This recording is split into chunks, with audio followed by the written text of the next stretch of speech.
मित्रांनो, आपण निफ्टीचं weekly analysis करणार आहे. चला तर मग लगेच व्हिडिओला सुरुवात करूया. मित्रांनो, इथे निफ्टीचा 1 वीकचा चार्ट लावलेला आणि आता हा चार्ट पाहिल्यानंतर तुम्हाला लक्षात येईल की इथे आपल्याला फॉल होताना दिसतोय आणि एक मेजर लेवल होती ती मार्केटने ब्रेक केलेली. तुम्ही कधी आपले रेग्युलर व्ह्युअर असणार तर मी तुम्हाला सांगितलंय मार्केट हे सेल ऑन राईस आहे.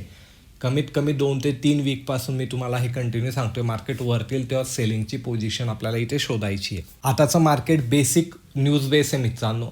युद्धाच्या रिगार्डिंग चांगली खबर आली तर मार्केट वरती जाईल आणि युद्ध कधी कंटिन्यू आणि हे जास्ती काळ चाललं तर मार्केट इथून अजून फॉल होताना आपल्याला दिसेल. तर यामध्ये आपण काय करू शकतो, 2 स्ट्रॅटर्जी. जे इन्व्हेस्टमेंट करणारे लॉंग पिरियडसाठी त्यांनी आता 20% चांगले क्वालिटी शेअरमध्ये ते इन्व्हेस्टमेंट करू शकता आणि ते इंट्राडे करताय तर त्यांनी फक्त इथे सेलिंगच्याच पोझिशन पाहायच्या आहे. सिंपल स्ट्रॅटर्जी ठेवायची. आता पुढचा मेजर सपोर्ट कुठे दिसतोय तो तुम्हालाही दिसेल. हा एक मेजर सपोर्ट आहे. कधी मार्केट इथून रिकव्हर झालं नाही आणि युद्ध अजून कंटिन्यू चाललं तर मार्केट आपल्याला ऑलमोस्ट 21,000 ते 21,500च्या रेंजमध्ये सुद्धा येताना दिसू शकतं. ऑइलचे रेट कधी वाढतच गेले मित्रांनो तर इथून आपल्याला मार्केट फॉल करताना दिसणार आहे. आता आपण वन डेच्या चार्ट पॅटर्नवर जाऊया. वन डेच्या चार्ट पॅटर्नवर आल्यावर आपल्याला काय दिसतंय की मार्केट एक सारखं पडत नसतं मित्रांनो. मार्केट झिगझॅग करत खाली येतं आहे. म्हणून इथून परत रिकव्हर झालं तर असं नाहीये की मार्केटमध्ये बुलिशपणा आलेला आहे. आपल्याला इथे मार्केट रिकव्हर होताना केव्हा दिसणार आहे,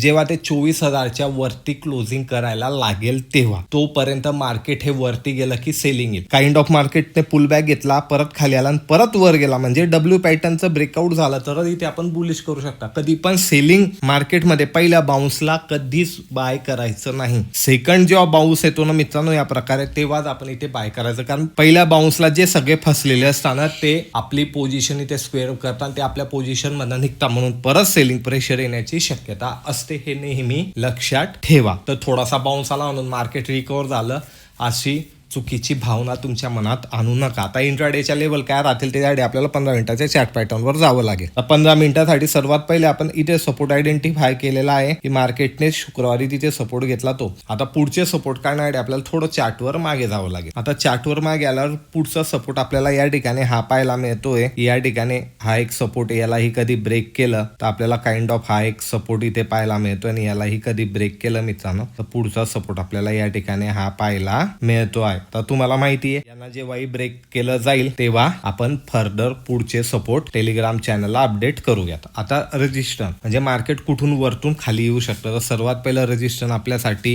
हे एक आहे. इथपर्यंत मार्केट येऊ शकतं. यालाही कधी ब्रेक केलं कानापर्यंत मार्केट येण्याची शक्यता आहे. यालाही कधी ब्रेक केलं तर या ठिकाणी मार्केट येण्याची शक्यता आहे आणि यालाही कधी ब्रेक केलं तर इंट्राडे साठी लास्ट रजिस्टर आपल्याला या ठिकाणी हे दिसतंय. तर सिंपल आपल्याला काय करायचंय, चार्टवर या लेवल लावायचे आणि लेवलची अॅक्युरेसी तर तुम्हाला माहिती आहे कशी आहे. या लेवल चार्टवर लावा आणि याची अॅक्युरेसी चेक करा. व्हिडिओमध्ये शिकायला मिळालं असेल तर लाईक शेअर कमेंट नक्की करा. मी भेटेल पुढच्या व्हिडिओमध्ये. धन्यवाद.